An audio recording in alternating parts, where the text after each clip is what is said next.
All right, we're gonna go over how to use MyFitnessPal and some keys for your success when using the app of MyFitnessPal. So to start, the more that you track, the more likely you are to reach your goals because you're increasing your accuracy every day that you use the app, and then you'll also probably start to learn your common food choices by heart. The more that you use the app, the easier it gets. It's a lot like working out in that way. Just keep using it and it'll start getting easier as you go. Sometimes you won't be able to find the perfect food item, but it's better to track something than nothing at all. That way you're closer to what you might have actually eaten. It doesn't have to be perfect. Just pick something kind of similar and go with that. Done is better than perfect, and we're focused on progress, not perfection. I recommend trying to build a habit by tracking each time you eat and doing it one meal at a time. Otherwise, it's easy to forget about things you might have eaten or snacked on throughout the day if you try to do it all at the end of the day. Pre-logging is what many successful trackers will do, so you can kind of track your meals for the next day, the night before, to make sure you're reaching your goals and plan ahead. This helps especially if you meal prep and want to make sure you're hitting your target protein or target calories, or making sure you aren't having too much sugar or something like that. Basically, for pre-logging, you just log everything that you know you're going to eat the next day. Say you have a pretty typical breakfast and meal prep your lunch, then you could put those in the night before so you save yourself time the next day for tracking, and then you can see what else you'll want to eat to reach your goals for the other meals in the day or what you can fit in. This is also helpful if you plan on having a meal out with friends and family but want to stick to your goals. In this situation, I would recommend logging the meal that you want to eat out with friends first, and then plan the rest of your day around it to make sure you stay within your calorie needs and get proper nutrients for the rest of the day. All right, now we're going to talk about how to calculate your calorie needs. This is my favorite website to use, and I've linked it with the video and also in the Facebook group. On the bottom, you'll notice it asks for your body fat. You don't have to know your body fat, but it's helpful. You can get that tested with an in-body scanner or with a personal trainer, and it'll probably never be 100% accurate, but it is a baseline that can help you track progress.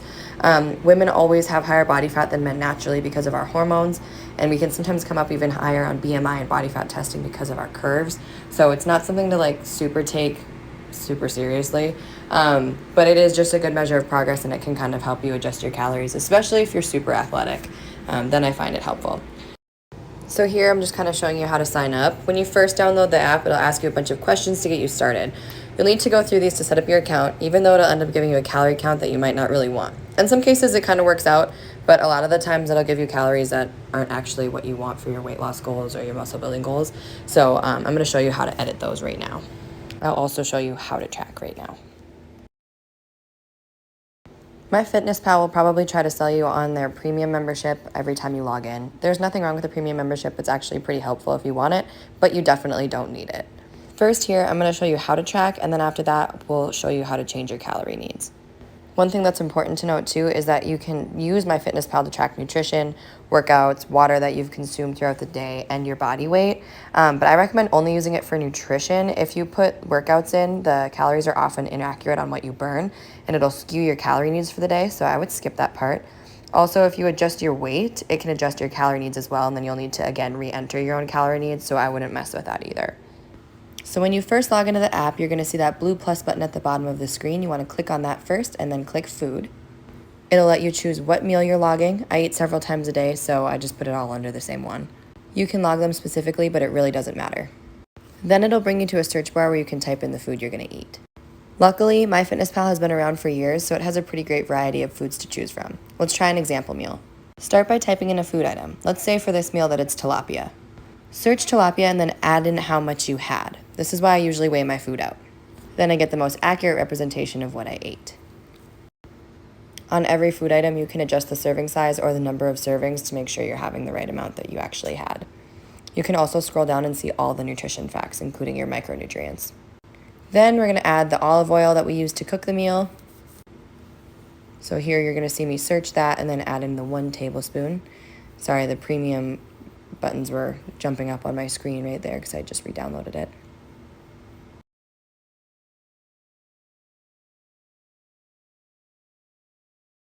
And now we're going to add veggies that we had on the side and 1 cup of rice as well.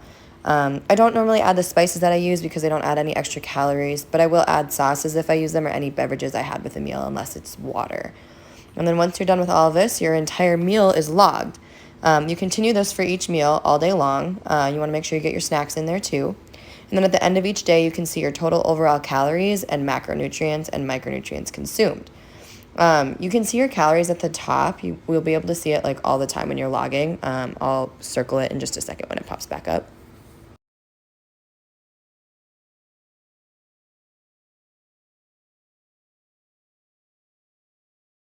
So where the little finger is pointing, you can see your goal calories, calories that you've consumed, which is what food is, exercise, which you should always ignore, and then remaining calories. So the remaining calories are what you have left for the day, but if you do have any exercise calories in there, just make sure that you don't eat the added in calories. That's the only downfall of this, but that shows you where your calories are at, and then we're gonna look at nutrition. So when you scroll to the bottom, you're gonna see the nutrition tab. It will probably pop up this pie chart right away, but you're gonna wanna click that nutrients button in the middle.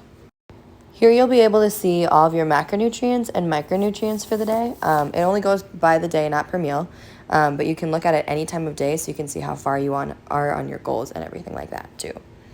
Next, I'm going to show you how to create custom meals so you can save meals you've already logged and use them again. From the bottom of the screen, you'll want to click More, and then from there you'll want to click on My Meals, Recipes, and Foods.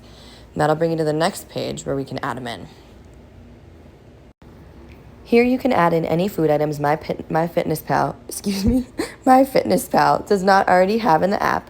Create a recipe that you love and want to be able to track, or you can create a meal that you get or eat often. When you create a meal with foods that are already in MyFitnessPal system, you could do something like the fish meal we just logged. I'm showing an example of that so you can see as I go. You can create it into a meal, and instead of logging all the ingredients separately every time you eat it, you can just log the meal as a whole. At the end, you can also add directions and then save at the top right corner. This last part is just showing you how you can manually enter a food item. So if it's something that MyFitnessPal doesn't have, but you have the nutrition facts label right with you, then this is how you can add it in. Click the More button in the bottom right corner of the app, and then click the Goals tab. Next, under Nutrition Goals, you want to click that Calorie, Carbs, Protein, and Fat Goals. It'll bring you to this page. If you want to pay for premium, you can put specific grams in, but I honestly just mess around with the percentages until they're close to what I want. You can put your calorie goal in exactly though, so you can adjust the calories and then go mess with the percentages until you get where you want.